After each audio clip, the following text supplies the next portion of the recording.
Welcome to a technical deep dive into the evolution of robotics manipulation. A week of debugging unstable systems is exhausting.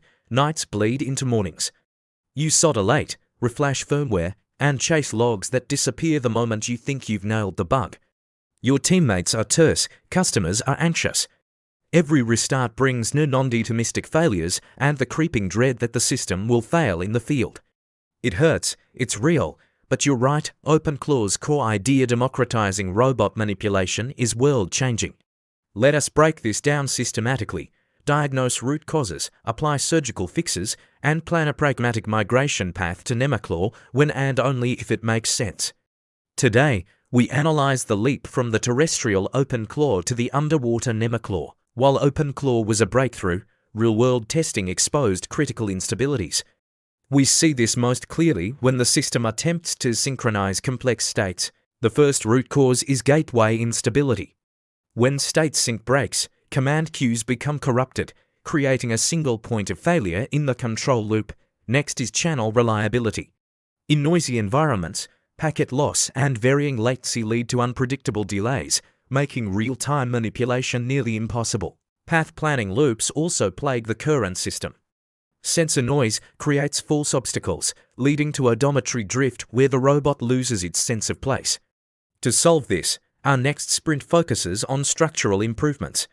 We are implementing a resilient gateway using Python-based circuit breakers and exponential backoff. By adding state versioning and watchdog timers, we ensure that every command is idempotent. The system can now recover gracefully from temporary communication blackouts. The architecture is transitioning toward a modular cloud brain model.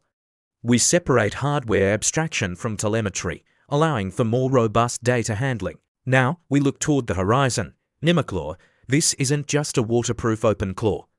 It is a fundamental paradigm shift for extreme environments. Underwater, the physics change entirely. We deal with buoyancy stabilization, pressure hull constraints, and the complex 3D vectors of ocean currents. Communication also shifts from radio to acoustics. We must operate with extremely low bandwidth and high latency, measured in seconds per hop. Our navigation system uses an animated 4D cost map. This allows NemoClaw to navigate around marine life while riding currents to conserve energy. Safety is paramount. We've integrated positive buoyancy failsafes. If the system loses power, the robot will naturally float to the surface for recovery. The NemoClaw architecture is built as a modular extension of OpenClaw. This allows developers to use the same core logic for both land and sea. Our roadmap is clear: stabilize the fundamentals, simulate in Gazebo and Unreal, and move to shallow water testing before the final deep-sea descent. This is the democratization of robotics.